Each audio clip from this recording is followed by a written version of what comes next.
Hello and welcome. In this video, we are going to be discussing this extremely complex and complicated poem called The Strange Meeting. I took a lot of time to prepare the notes, understand, do a lot of research, and then to make notes and then to make excellent question and answers for this particular poem. So I'm going to go a little slow deliberately. If you think the speed is slow, you can always see it at 1.25x or 1.5x speed, but I'm going slow deliberately because, as I said, this is an extremely complex poem. Now, written by Wilfred Owen.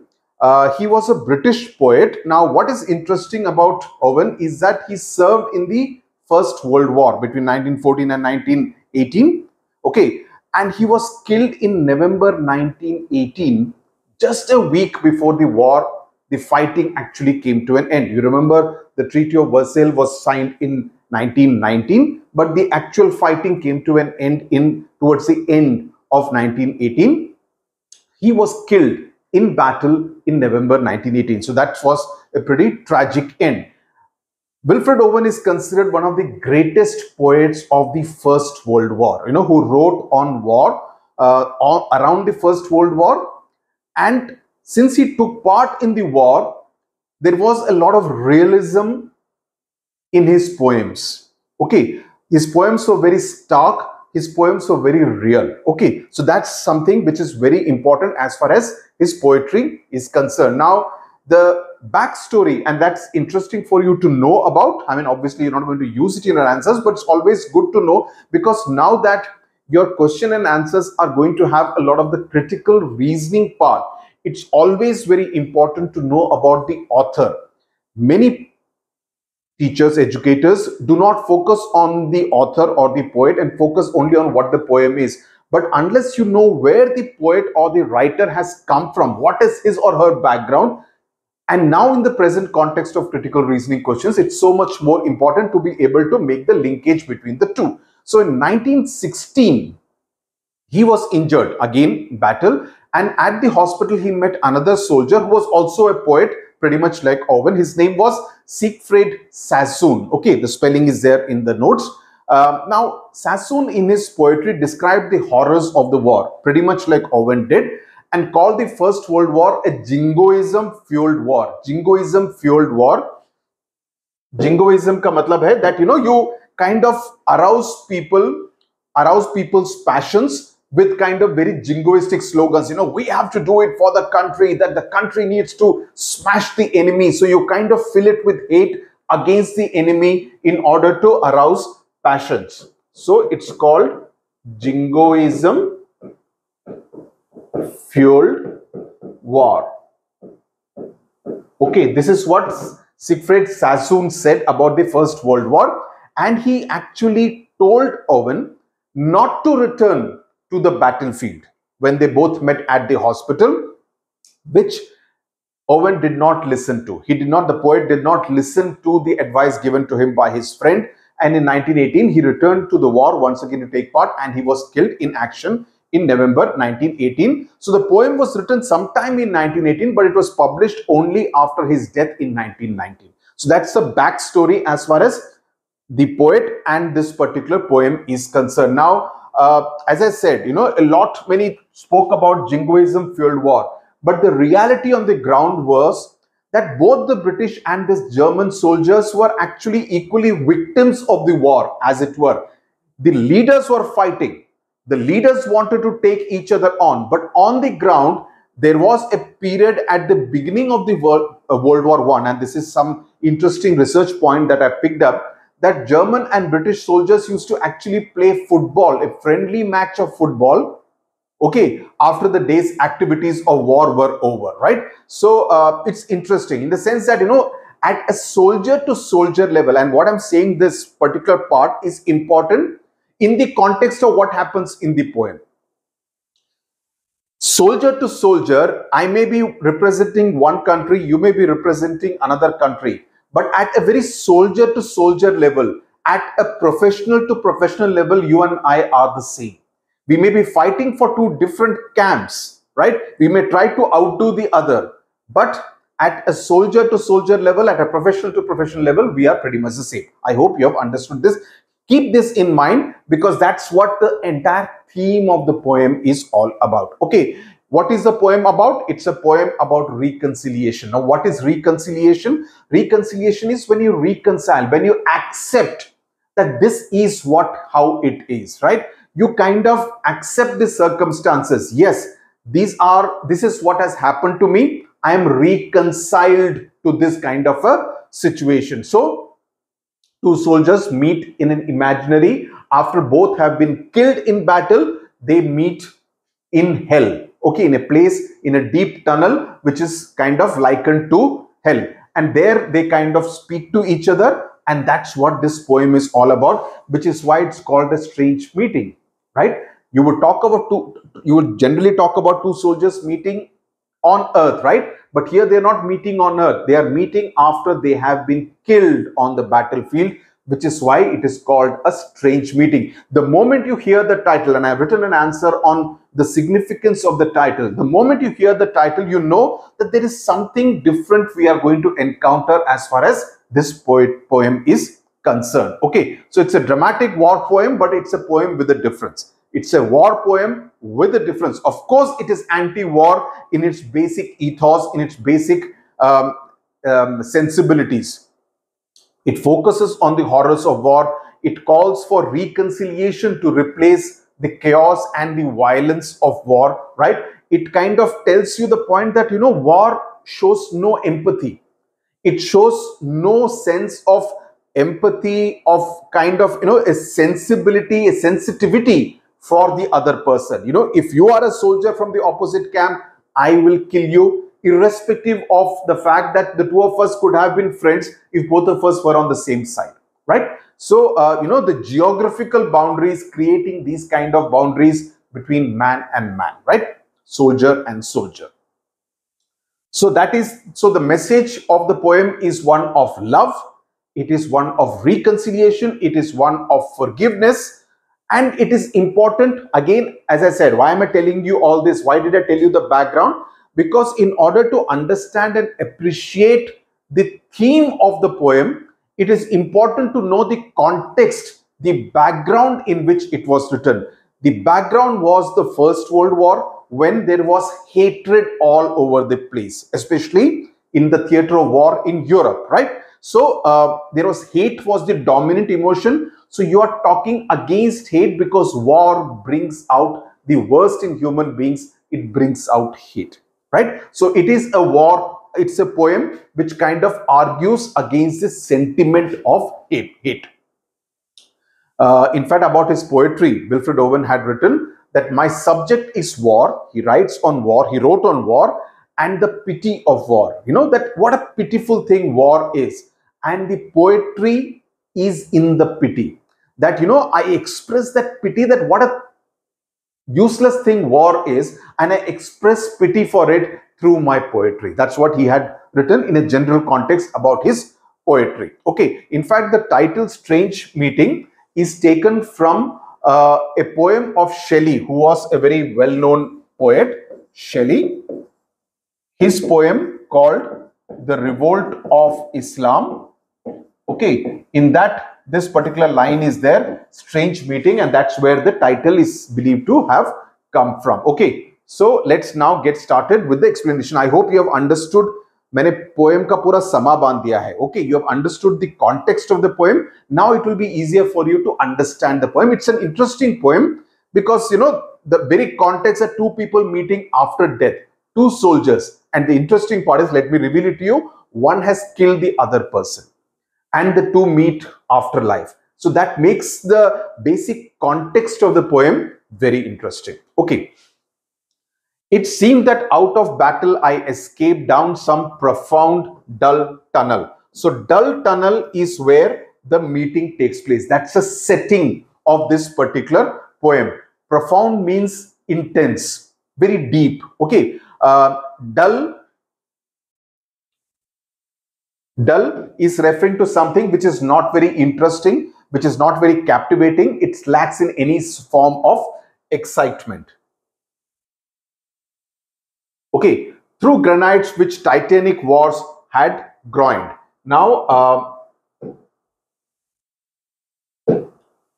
This is important because of the time in which this particular poem was written. Now, see, the Titanic, the ship, remember the movie Titanic, it sunk in the year 1912. So just a few years before, 6 years before, this poem was written, and that's why the reference to the Titanic. Okay, so what in the first three lines, he's saying scooped means dug out or excavated. Scooped means dug out or excavated. Each word meaning is important because you can get, you wouldn't get reference to context, but it always helps if you know the meaning of every line. What does it convey? What is the larger meaning? Because trust me, your 11th and 12th poetry, Prism and Rhapsody in particular, is nothing like the poems of what you did in class 9 and 10. This is another level, completely another level. So they are very, very deep in the way they kind of talk about various themes and concepts. Granite, of course, you know, it's a type of rock. Groined means formed by the intersection of two walls. Okay, when two kind of surfaces come together. Now, it seemed like I had escaped. What he's saying is that it seemed like that I had escaped down some profound, dull tunnel long since dug out. So I had kind of escaped from the battlefield, from the battle, to a very deep and dark and a very dull kind of a tunnel, which is very dark. It was a tunnel that had been carved over time through granite rock by previous Titanic, which is like Titanic kind of conveys enormous, because Titanic was the biggest ship at that point in time. So the enormity is what is being conveyed by the word Titanic, not the fact that, you know, it had gone under. It had been kind of, the tunnel had been carved out as a result of through time, through granite rock by previous wars, enormous wars. So it's the result of wars that this deep and dark tunnel had been cut out. Okay, now the battlefield obviously is like, you know, a natural this thing. So the whole talk is that the tone and tenor is that of a soldier as far as Owen is concerned. And the reference to the tunnel again is important. I'll keep linking it to what was happening in the real time in the First World War. Remember, it is a 20th century poem. It's a 20th century poem. So in that sense, it is much more closer to our times than the times, let's say, Shakespeare wrote in, right? So I'll keep referring to the First World War. Now, in the First World War, the British Army used to create tunnels to get into German territory, right? So the imagery of tunnel, which is why the entire poem itself is set inside a tunnel, right? So the imagery of tunnels is very important. You can use this kind of a point also in your answers to elevate your answers, saying that, okay, this student is very aware of the context in which the poem was written as well. Let's now move to lines 4 to 10. Yet also there encumbered sleepers groan too fast in thought or death to be bestirred. So there, here is a reference to the tunnel. Encumbered means those who are obstructed. I mean, a sense of obstruction. There also those who are obstructed, sleepers groaned. So he's saying that even in the tunnel, I found several people who were mourning and suffering. They were kind of in a situation of being asleep, sleepers. Though they are people who are too deep asleep to be disturbed, or maybe they're already dead, right? So you know, there are people lying all along, so the path is not very clear, obstructing, encumbered. They are sleeping either because they are dead or they are all very deep asleep. Now then, as I approach them, too fast in thought or death to be bestirred. Bestirred means to be woken up, to be shaken up. Then as I probed them, one sprang up and stared. Now as I kind of touched or probed one of them got up and stared at me. Okay, now he is the second person in this particular poem. He seemed to recognize me with piteous recognition in fixed eyes. You know, with fixed eyes, obviously, since he is dead, perhaps he's not blinking, right? With piteous, there is a sense of pity in his eyes, and he's also able to recognize me. He's able to identify who I am, and he's looking at me without probably blinking his eyes. But at the same time, there is an expression of pity in his eyes. Now, encumbered sleepers out here refers to a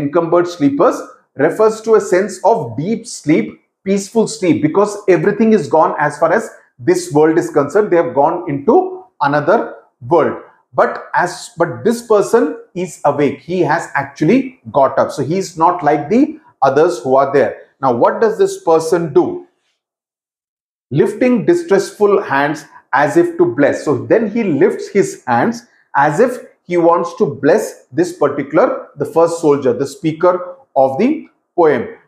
His hands were in a state of distress. Maybe they were bleeding as a result of the war, or probably they were not in the proper shape of hand. Anything could have happened. He could have been mutilated in war, right? So, but the action by the person looked as if he was going to bless me. Now, and I, by his smile, I knew that sullen hall. By his dead smile, I knew we stood in hell. So he's saying that I could tell by his very dead, expressionless kind, because he's not blinking in either, fixed eyes. So I could tell by his dead and expressionless kind of smile that he was sullen as in gloomy, as in sad, and that the place that we found ourselves, that was hell. So he realized the place they had found each other in, right? That's as far as this line is concerned. Now, it's very obvious if you read the first 10 lines, it's very obvious that the speaker, the narrator, has been transported to hell, right? Which is not a very good place to get into after death, right? Nobody wants to go to hell. We always say we want to go to heaven and not to hell. These are the imaginary things. How do we know what is hell like and what is heaven like, right?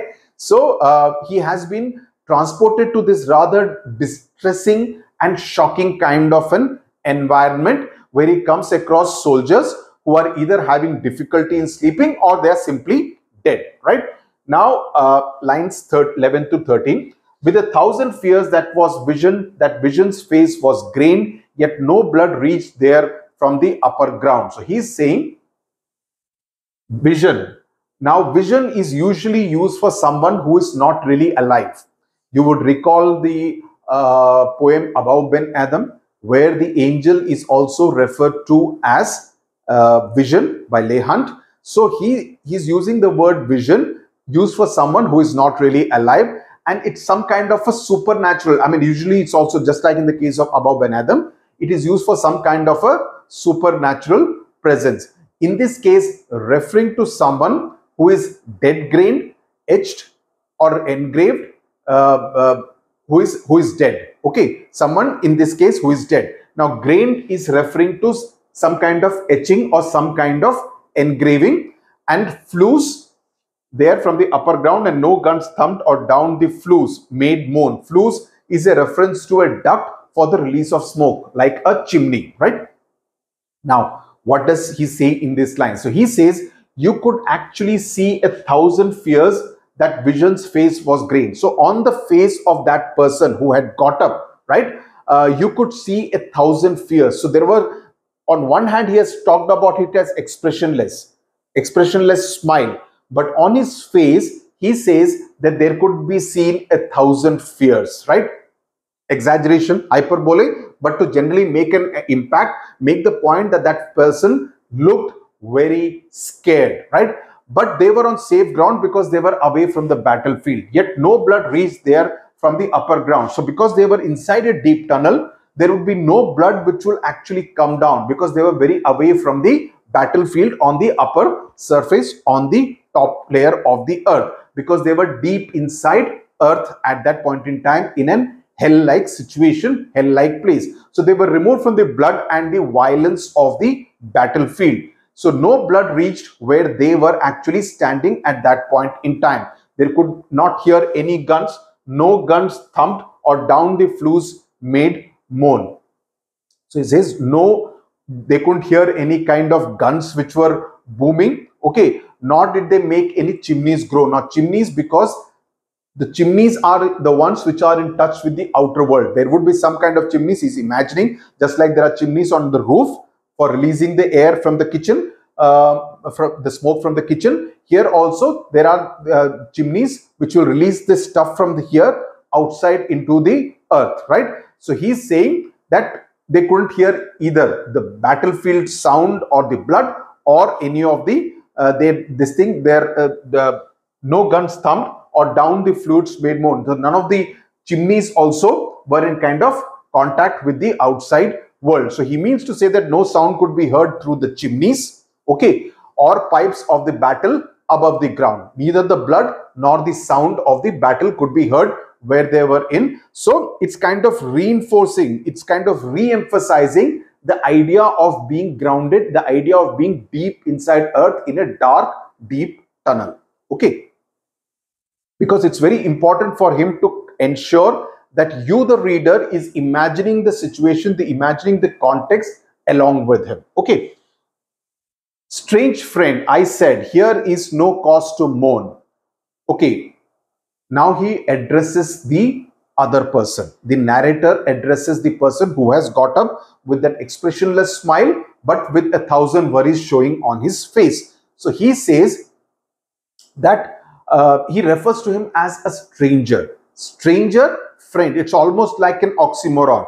If you are a friend, would you be a stranger to me? No, right?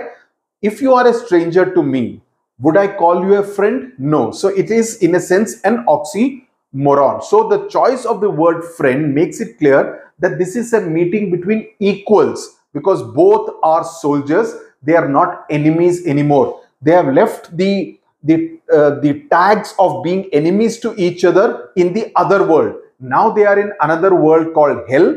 Here there is no such distinction. You and I after death are equal. You and I are not friends, enemies. We can be friends, but it's again a strange kind of situation, which is why strange friend. So the speaker wonders, there is no cause to mourn. So he says, why the vision is looking so worried despite no threats, despite no danger in that tunnel space. So he decides to comfort him.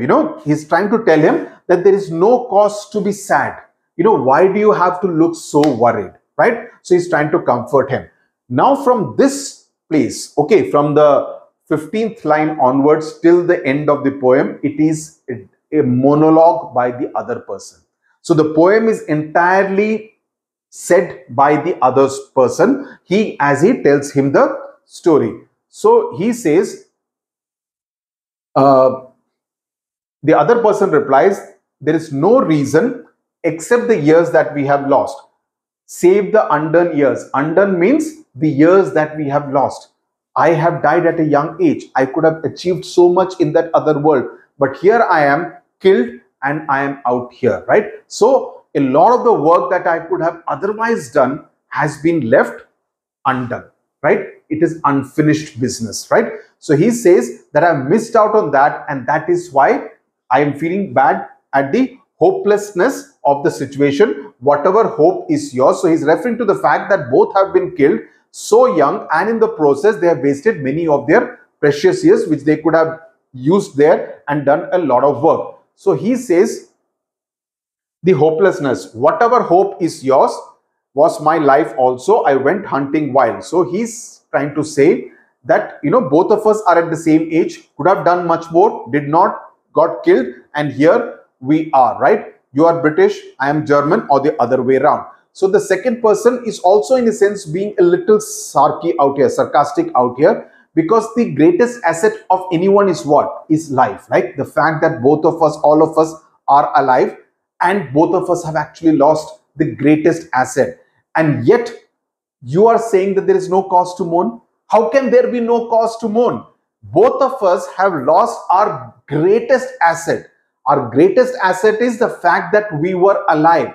We have lost our greatest asset, and now you are actually saying that there is no cause to mourn, because that's what the first speaker says, that there is no cause, here is no cause to mourn. He says, save the undone years. The undone years represented life.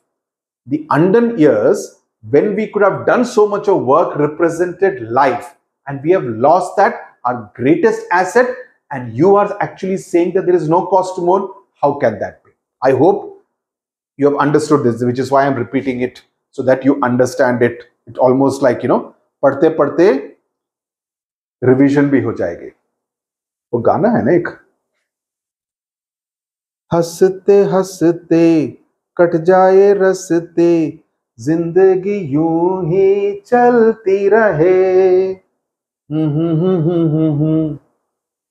मलेंगे ना हम, na na na na na na na na na na.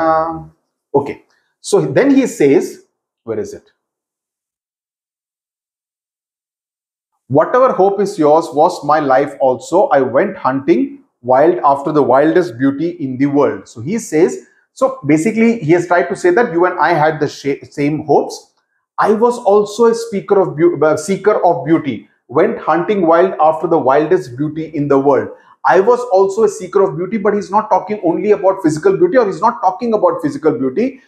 He's talking about beauty beyond that, right? So he's saying after the wildest beauty in the world, which lies not calm in eyes or in braided hair. So he's making it clear that I'm not talking about the beauty of a woman's eyes or her hair, but beauty much beyond that. You know, we both of us were seekers of beauty in that sense, but mocks the steady running of the hour. What does this particular line mean? Now, physical beauty, listen to this carefully.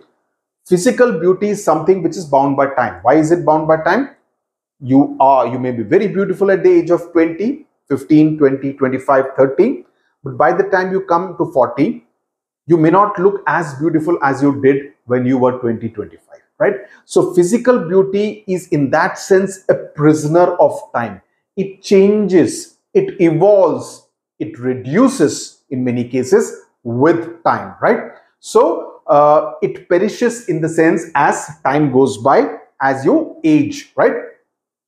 So he means to say that I was not looking for temporary beauty, the temporary beauty which would obviously wither away with age, but eternal beauty, something that mocks the passage of time and stays on forever. What is eternal beauty? Eternal beauty is the beauty of your mind, of your heart, right? Which is why I always say it's always important to be good to other people.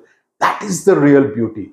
The external beauty will obviously change over a period of time. You will not look as good at the age of 40 as you did at the age of 20, right? So he's trying to say that it is not physical beauty but eternal beauty that I was seeking. So both soldiers in that sense had a life which was full of hope. They were young men hunting after the wildest beauty, the essence of life. So mocks the steady running. So that's the kind of beauty that I and you were seeking, talking mainly about himself, okay? And by extension that it could apply as much to you as well. And then he says, and if it grieves, grieves richlier than here, right? And if it had not died, if I had not died, my happiness would have brought joy to many more people. But even in my sadness, I've left something which is important for others. It must die. Okay, so that's what he's trying to say, that the poet means to say that the death in war has deprived them of the opportunity to bring happiness or tears or to inspire any such emotions to people. So if he had not died, my happiness would have brought joy to many more people, right?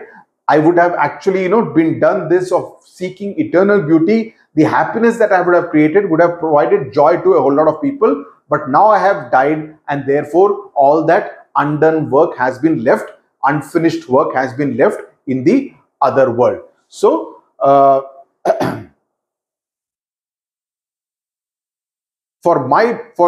my glee, many men have laughed, and of my weeping something had been left, which must die now. I mean the truth untold. I mean the truth untold means that I'm talking about the truth that no one really talks about. That is the horror of war being some kind of a distilled pity. It means that the true nature of war, because of its horrifying character, is something to be pitied, right? So he says, which must die now. I mean the truth untold, the pity of war, the pity war distilled.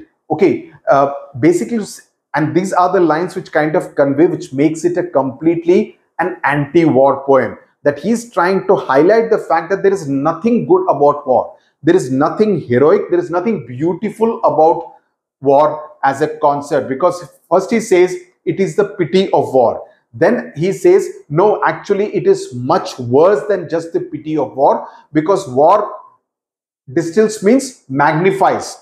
War magnifies pity, sorrow and grief to the maximum extent. So he's trying to say that, it kind of dehumanizes everyone to a large extent, because that's what precisely happens. You and I have been killed when we could have achieved so much more in the world outside.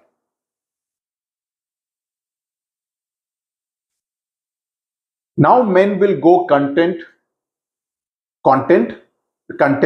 with what we spoiled, or discontent boil bloody and be spilled. What is he saying out here? Spoiled means plundered or looted or destroyed. Discontent means dissatisfaction. So he says, since I got killed and did not get to tell people how terrible war is, now men will be satisfied with the destruction that we cause, thinking that that's the right thing.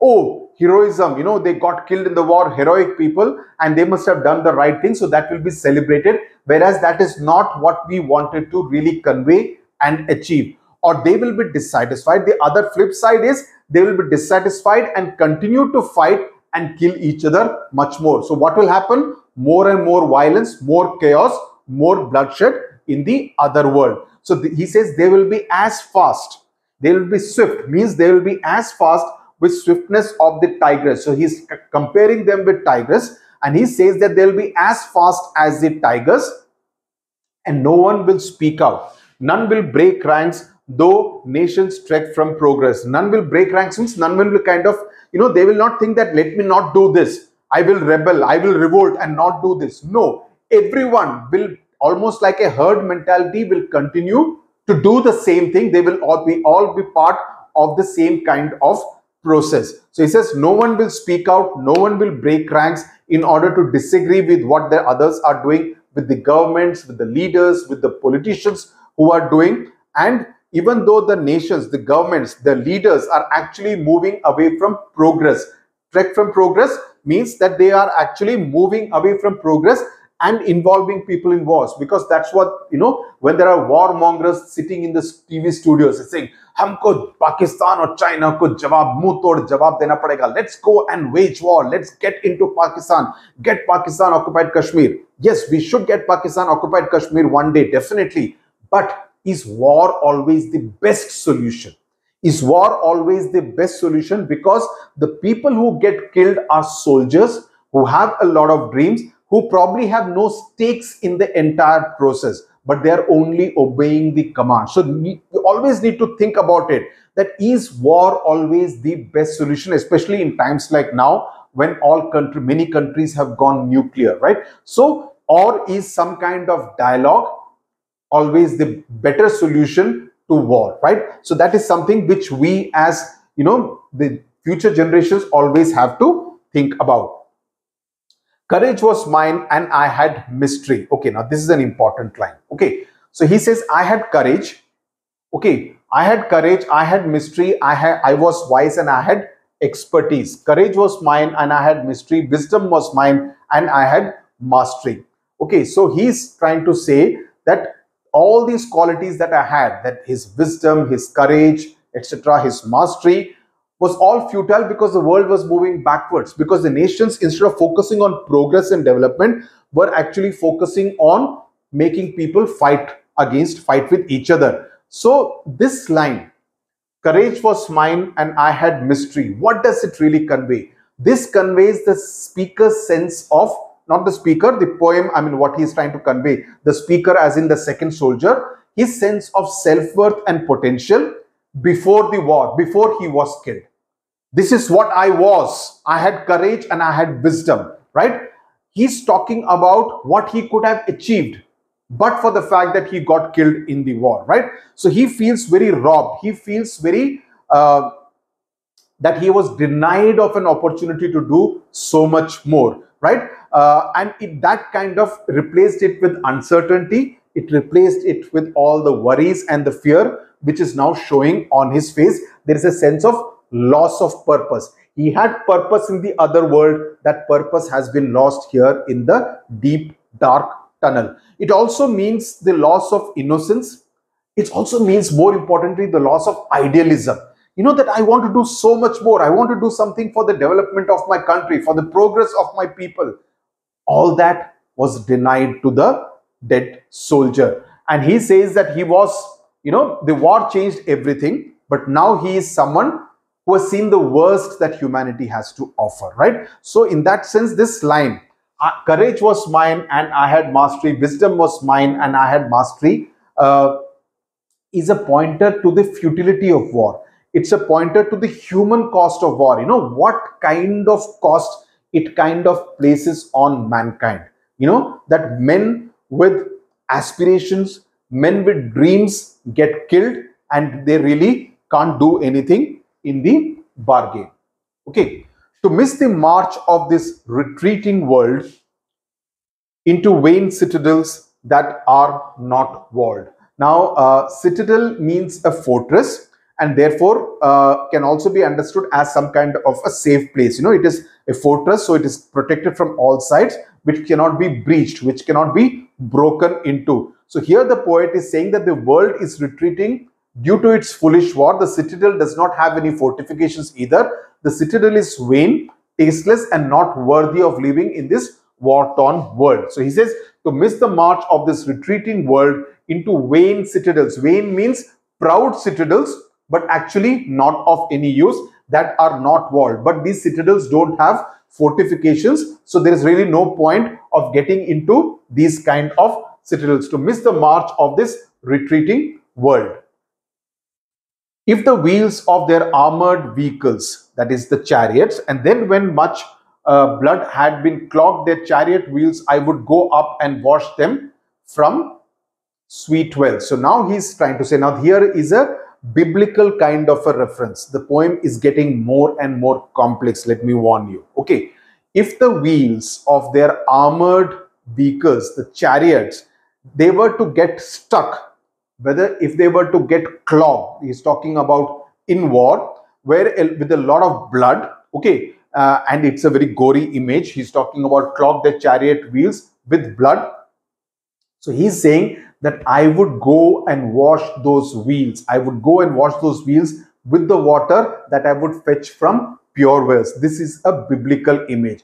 I would wash them with truths. I would wash them with truths are too true to which are true to be corrupted. Truths which cannot be corrupted, truths which cannot be converted into any kind of falsehoods.